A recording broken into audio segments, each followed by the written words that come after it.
What's going on, guys? So pretty excited, just got back from the gun shop, decided to pick up a new rifle.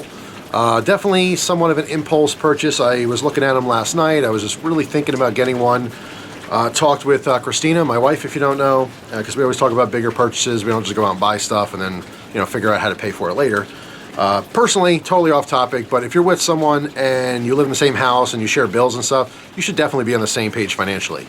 One of the biggest arguments couples get into and break up over is money. But anyway, so it just so happens there's something that she wanted, but how it happens for me, and I think this is pretty common, is I'm the guy and I tend to want more expensive things less often, and she tends to want really cheap stuff more often than I do. At the end of the day, I definitely spend more money than she does. She's a little bit more frugal in that sense. But anyway, we talked it over. She kind of agreed, so I'm glad she was on board with that. So what did I get? Obviously, you can see in the title, it is an AR. This is my first AR. Anyway, let's take a look real quick what it is. I'm just showing you the box here. I actually have it inside.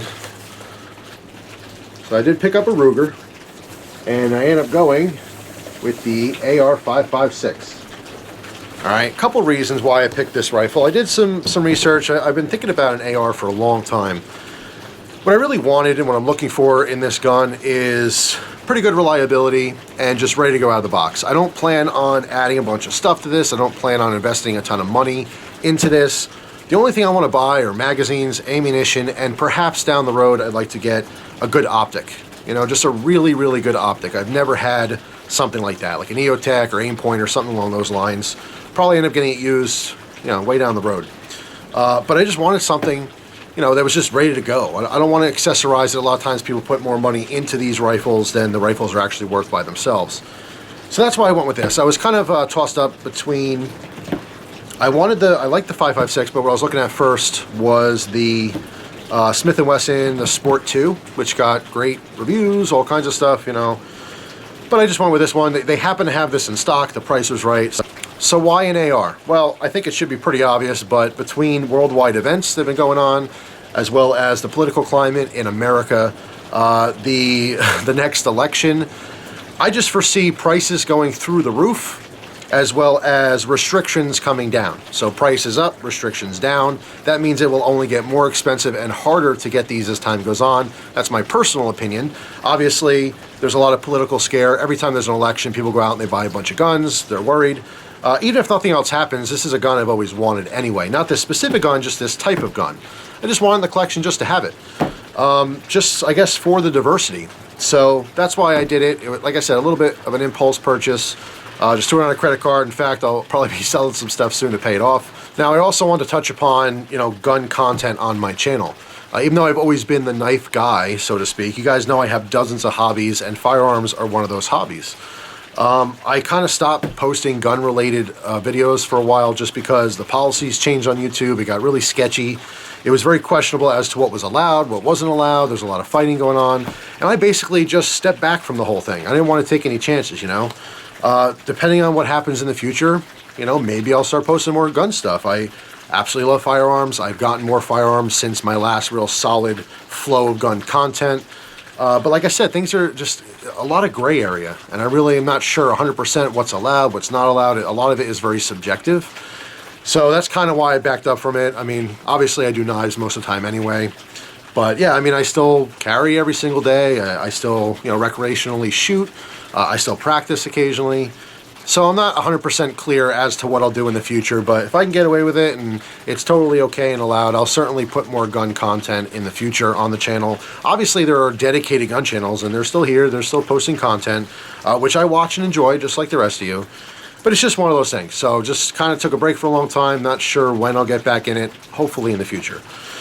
So yeah, also, non-gun related, in this box also came a little brochure for some Ruger CRKT knives.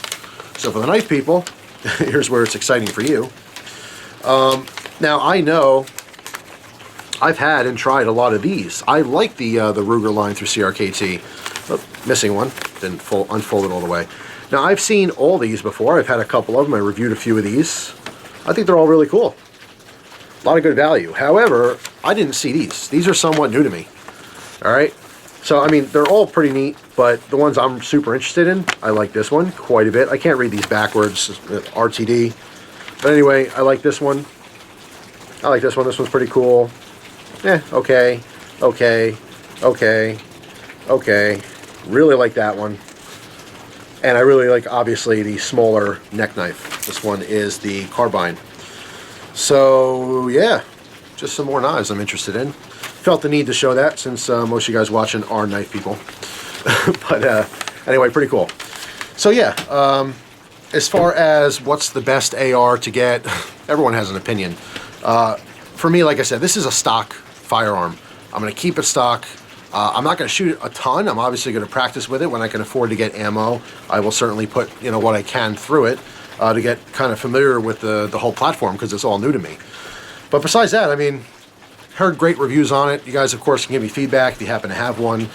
There's a lot of great, you know, budget ARs. That's where this came in. There was 3 factors I was looking at. Price, I want it to be pretty reasonable, mostly because it was an impulse purchase. Number 2, I wanted to just be ready to go out of the box. I didn't want to have to change anything. And from what I understand, this is pretty much ready to go. Not a whole lot that people do on these as far as changing. I know the trigger and stuff, but I'm not going to put big money into those kind of parts. And lastly, I just wanted to go with a name that I was familiar with. I know there's a lot of AR companies, you know, Bushmaster and DPMS and Stag Arms and all that kind of stuff, but that's why I kind of stuck with Ruger and Smith & Wesson. They're just huge names. They have good customer service. So that's kind of why I focused in on those 2 brands. And again, it was between the AR556 and the Sport 2, the M&P Sport 2 from Smith & Wesson, and this is what I went with. Anyway, that's it for now. Somewhat of an update. I do still use and buy guns and stuff. I'm just not talking about it on YouTube. But perhaps I'll share more on other social media. Anyway, hope you guys have an awesome day, and I'll see you tomorrow with another video. Take care.